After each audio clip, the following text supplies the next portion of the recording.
When scientists discover observations that contradict a well-established theory, they don't immediately abandon the theory because they already have accumulated lots and lots of reasons to accept it. You don't rationally toss out a theory base that has many reasons to believe it because of one observation that contradicts it. So the first thing they do in approaching this situation is they first check the contradictory observations to make sure that there isn't a mistake in the observations, that everything is correct, and that the contradiction really exists. The second step, once all the observations have been checked, have been confirmed, and they're certain that those observations are correct, the second step is to see whether there's some way to modify the theory, refine it, so to speak, add in some new aspect of that theory that will account for the new details. And only if that cannot be done or cannot be reasonably done, because you need to add too many new details so that the theory is actually changing from what it originally was, kind of like adding epicycles onto epicycles onto epicycles that we saw with Ptolemy. Only then will they admit that we need an entirely new theory. So in fact, very often scientists are quite thrilled when their predictions fail, because it may be an opportunity to expand, to improve the theory. It may be a clue pointing to some aspect of nature that we hadn't considered yet. So with the discovery of 51 Peg, remember the first step is to confirm the observations. And here is how the discovery was originally made, and the observations were then confirmed.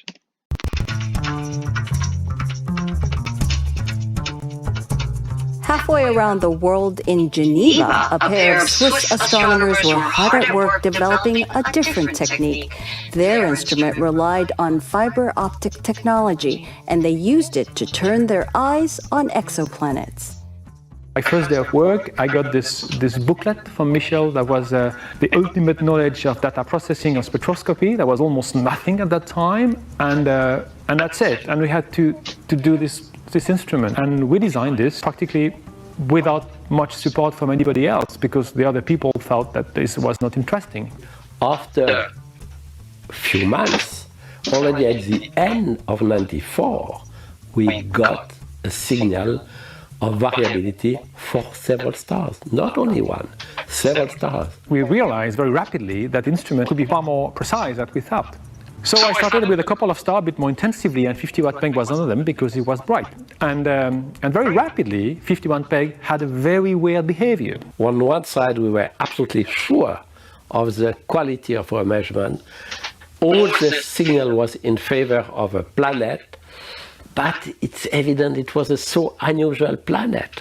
And I really thought at that time, oh, there is something really bad in the software on the instruments, and I better to figure out, because otherwise my PhD would be compromised. Over the next several months, the two astronomers checked and rechecked their data. The problem was, no one could imagine a giant planet with such a short orbit. So we came back in July, this time together with Michel, very excited, to say, okay, let's see whether the conclusion that we had with the first bunch of data we had still holds. The real moment where we had the confirmation of the reality of 51 Peg was really a planet, was in July '95. First data, just on it, we say, okay, just lock. Second data, still on the curve, we say, okay, well, 2 is fine, but still 2 is not enough. The third one was still on it, following a track. I mean, and then we say, well, let's just wait the fourth to be really, really sure, because it was so embarrassing conclusion of the planet that we really want to make sure that was real. We got the good period, the good amplitude, and so on. So at the time was really the time for the celebration. Before we were not sure that it was a planet. I mean, there is a real planet. Believe it or not, there is no theory to predict that planet, but there is a planet there. Following days of rumors circling the globe, at a conference in Florence, Italy, the news unofficially leaked. A Jupiter-sized planet had been discovered. This massive planet was making a complete orbit of its star in only 4 days. How could that be? Suddenly there's this 51 Peg, which is a Jupiter-sized planet, but in a 4-day orbit. And people knew that was impossible. Jupiter-like planets orbit at like Jupiter and Saturn orbital distances.